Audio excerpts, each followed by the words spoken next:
Ang kasong ating susuriin ngayon ay naganap sa Boltem, North Sulawesi, Indonesia. Dahil lamang sa matinding paghangad sa luho, nagawa ng salarin ang isang krimeng yumanig sa Indonesia. Isang pangyayaring hindi lamang sumira sa isang pamilya, kundi nagdulot din ng pagkabigla sa buong komunidad na nagtiwala sa kanya. Upang mas maunawaan ang nangyari, bumalik tayo sa umpisa ng kwento. Si Tilda Azara Mukwagaw, na mas kilala bilang Zara, ay 8 taong gulang at nakatira kasama ang kanyang mga magulang sa Tutuyan 3rd Village, Boltem District, North Sulawesi. Maayos ang kalagayan ng kanilang pamilya at bilang nag-iisang anak ay lubos ang pag-aaruga at pagmamahal na natatanggap niya.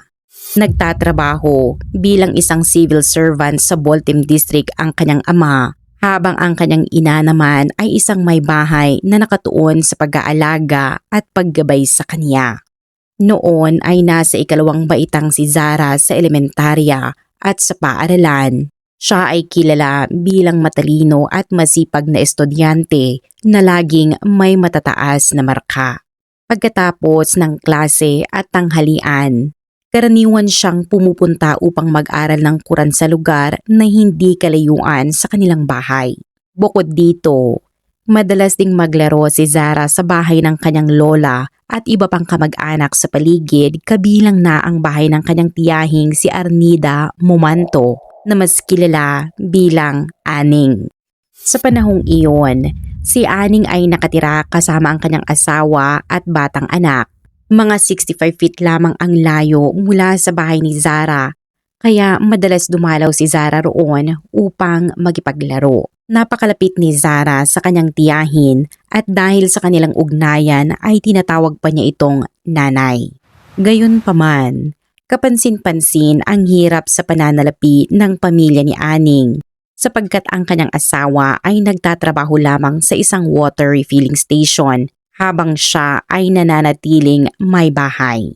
Sa kabila ng limitadong kita, hindi nawawala kay Aning ang pagnanais sa isang marangyang pamumuhay na hindi naman niya kayang tustusan.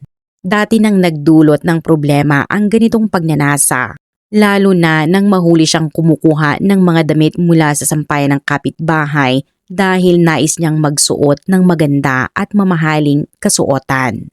Pagsapit ng Disyembre 2023, lalo pang tumindi ang kanyang pagnanais, lalo na nang mapansin niya ang mga ganitong alahas na madalas isuot ni Zara, gaya ng mga kwintas, pulseras at singsing na regalo ng kanyang mga magulang sa kanilang minamahal at nag-iisang anak. Ang kislap ng mga alahas na iyon ay tila nagpasidhi sa inggit at pagnanasa sa loob ni Aning, hanggang sa unti-unting mabuo ang isang pasyang tuluyang magbabago sa kanyang buhay.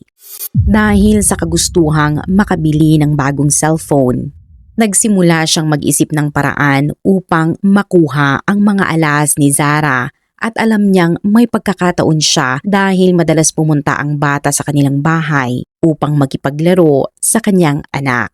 Tuwing tanghalian, kapag nasa trabaho ang kanyang asawa at silang dalawa lamang ng kanyang sanggol ang nasa bahay, nakikita niya itong pagkakataon upang kumilos nang walang nakakapansin.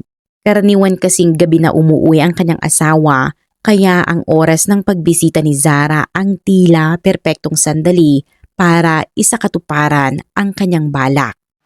Gayunpaman, kailangan pa rin niyang makahanap ng paraan upang makuha ang mga alahas nang hindi napapansin ng bata.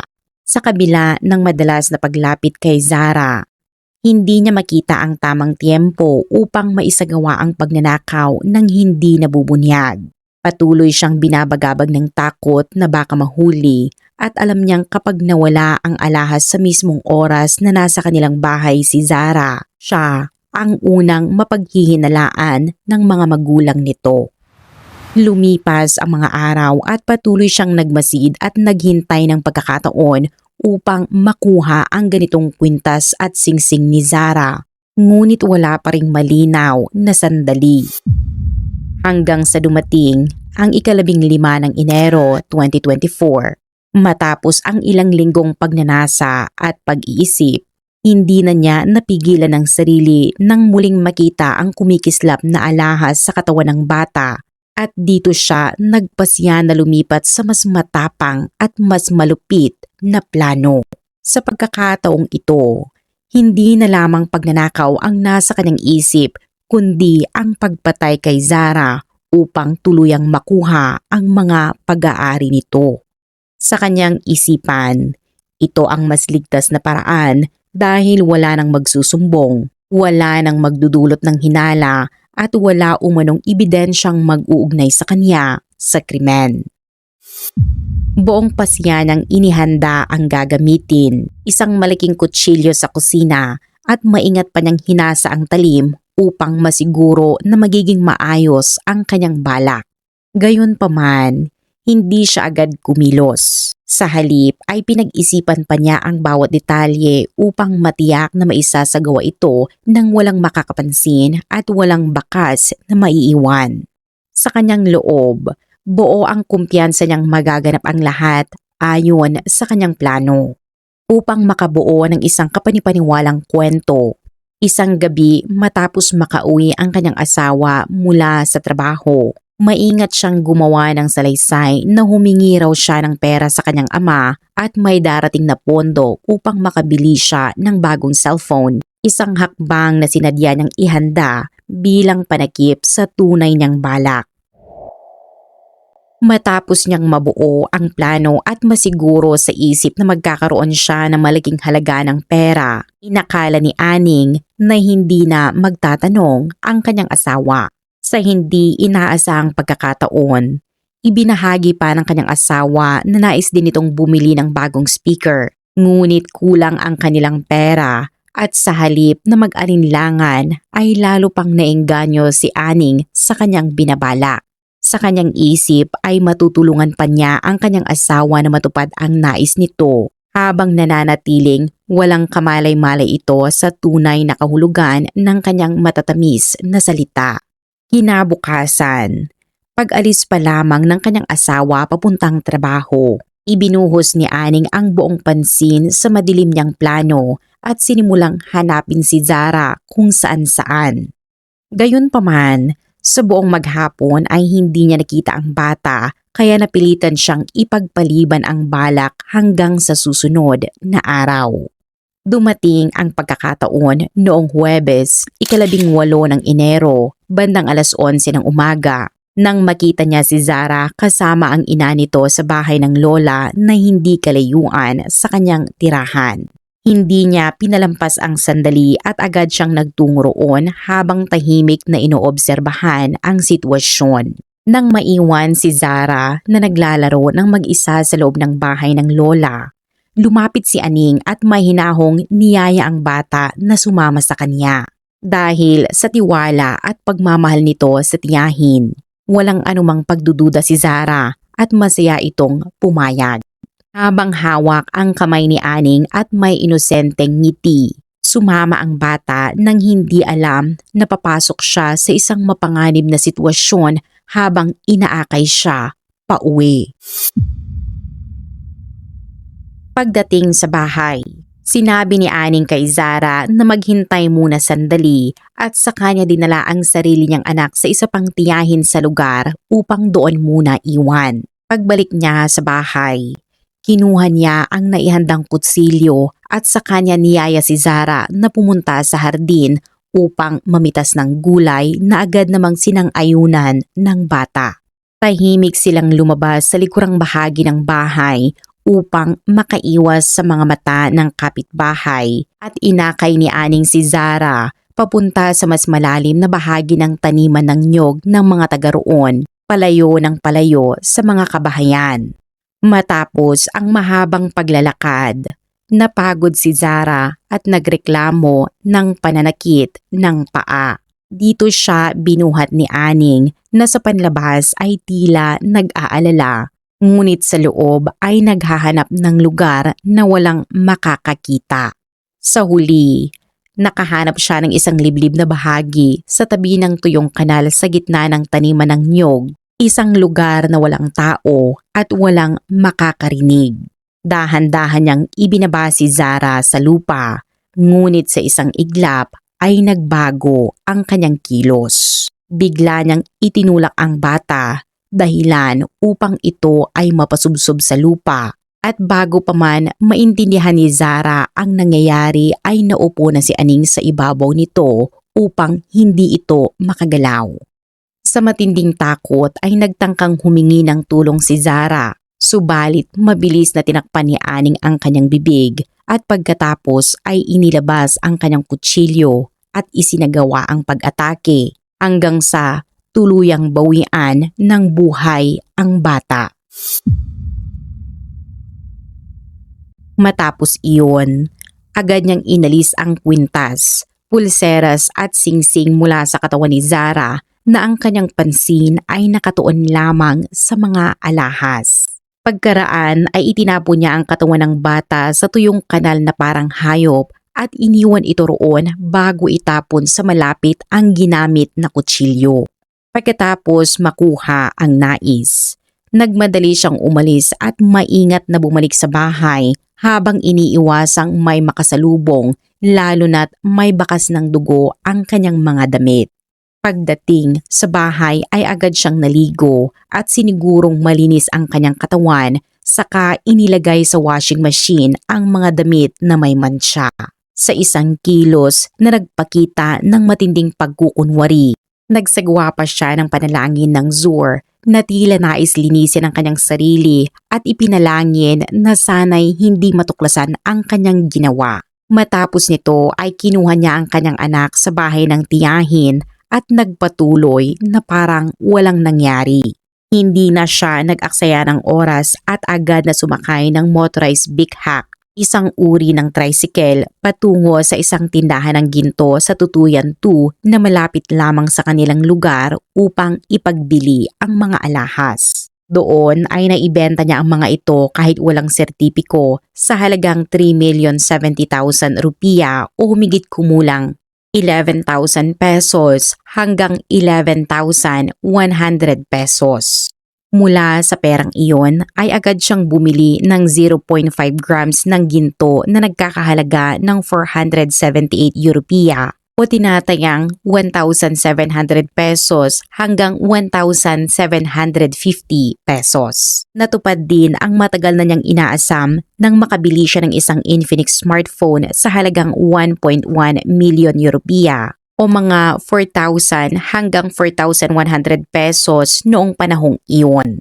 Hindi pa siya tumigil at nagpatuloy sa pamimili sa isang lokal na supermarket kung saan siya ay bumili ng diaper, gatas para sa anak, mga inumin at tsokolate at iba pang pang-araw-araw na gamit na parabang walang naganap na krimen. Matapos ang lahat ng iyon, umuwi siya na may natitirang 1.7 million rupiya.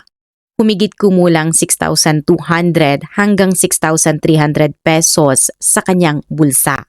Sa kanilang bahay, maingat na ipinakita ni Aning ang isang normal na kilos, kontrolado ang bawat galaw at ekspresyon upang walang makahalata sa anumang kakaiba.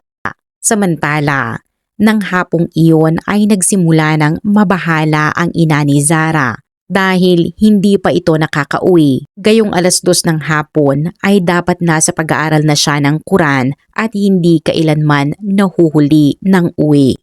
Habang lumalalim ang gabi at wala pa ring balita, nagsimula ng hanapin ng mga magulang si Zara sa mga bahay ng kamag-anak sa paligid.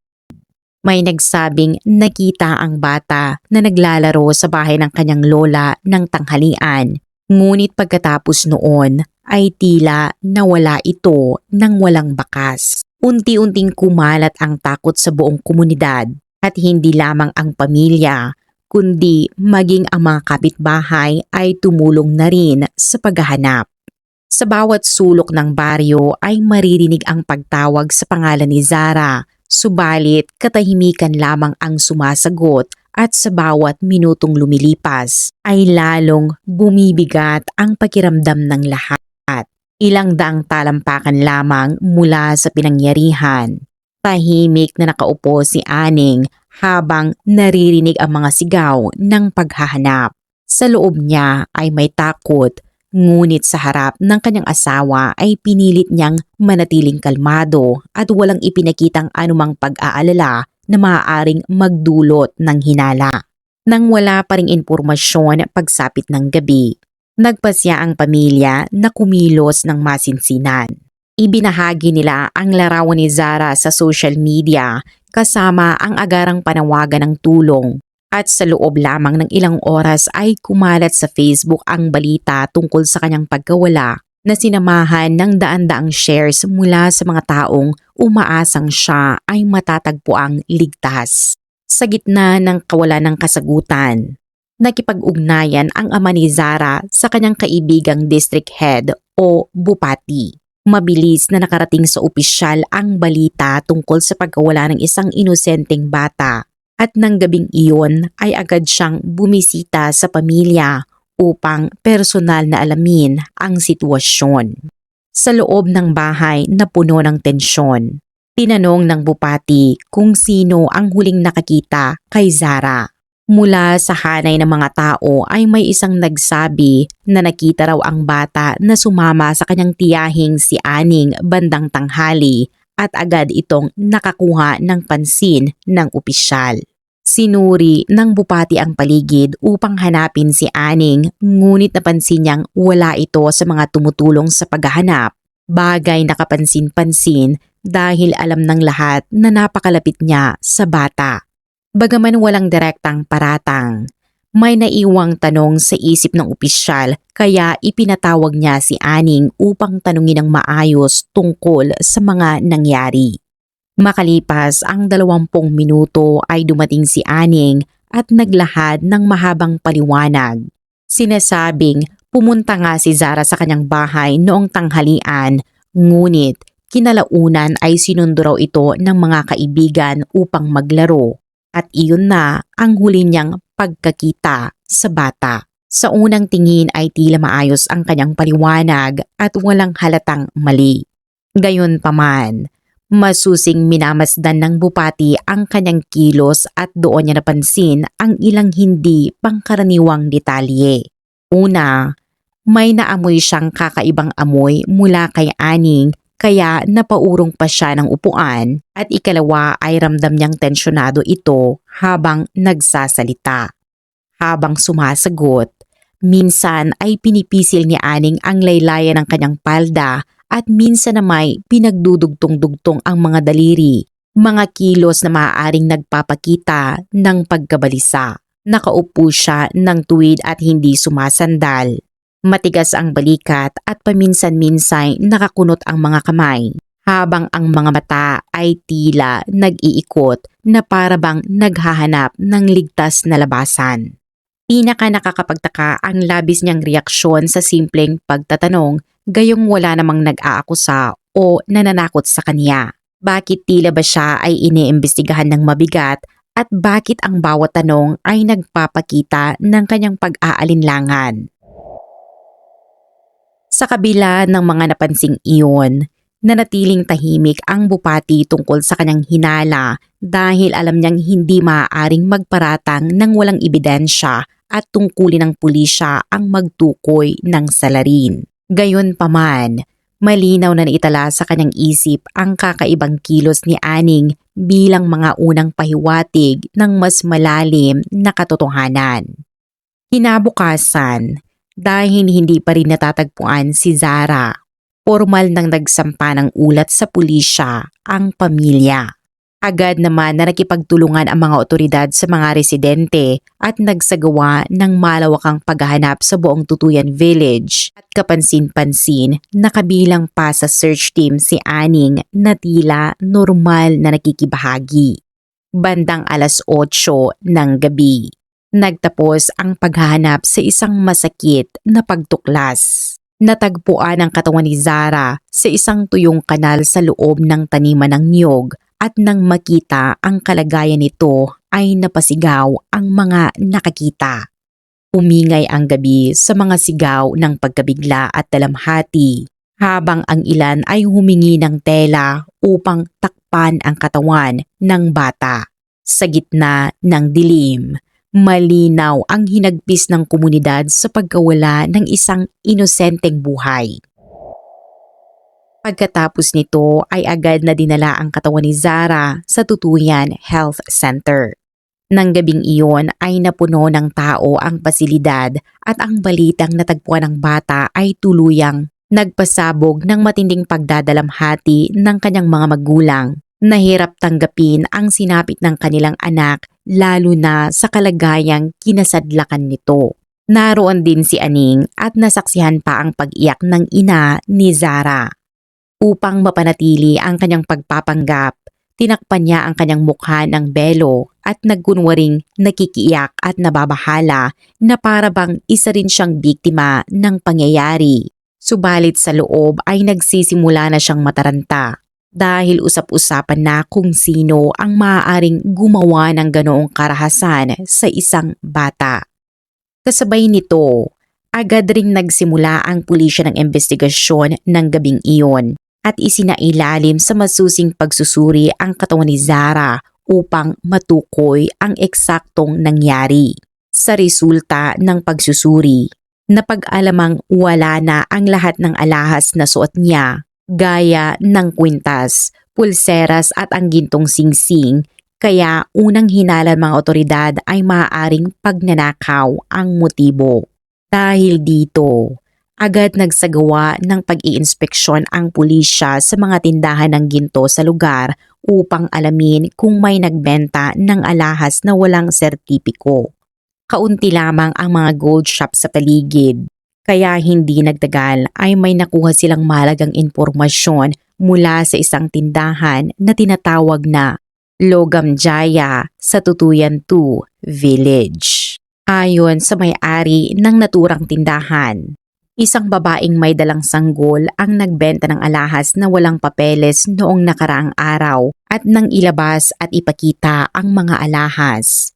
Nakumpirmang iyon nga ang mga pag-aari ni Zara. Sa kabutihang palad ay may naka-install ding CCTV camera sa tindahan kaya agad itong sinuri ng pulisya at malinaw na nakunan sa video si Aning bilang taong nagbenta ng alahas. Bagaman hindi isinapubliko ang naturang footage, sapat na iyon upang magkaroon ng matibay na ebidensya ang mga otoridad laban sa kanya, ang tiyahing minahal at pinagkatiwalaan ng bata. Kinabukasan ng madaling araw, nagtungo ang pulisya sa bahay ni Aning at siya ay inaresto. Sa simula ay isinama rin ang kanyang asawa upang alamin kung may kinalaman ito sa kaso. Ngunit sa himpilan ng pulisya, matapos ipaliwanag ang lahat ng detalye, labis ang pagkabigla ng kanyang asawa nang malaman na ang sariling asawa niya ang responsable. Sapagkat wala umano siyang anumang kaalaman sa nangyari at siya man ay nagluksa sa pagkawala ni Zara. Nang tuluyang mabunyag ang katotohanan, binalot ng matinding pagkabigla ang buong komunidad. Mula sa asawa ni Aning hanggang sa mga kapitbahay at lalo na sa mga magulang ni Zara na hindi makapaniwala na ang salarin ay ang babaeng lubos nilang pinagkakatiwalaan. Lalong naging masakit ang lahat nang maalala ng mga tao kung gaano kalapit si Zara sa kanyang tiyahin.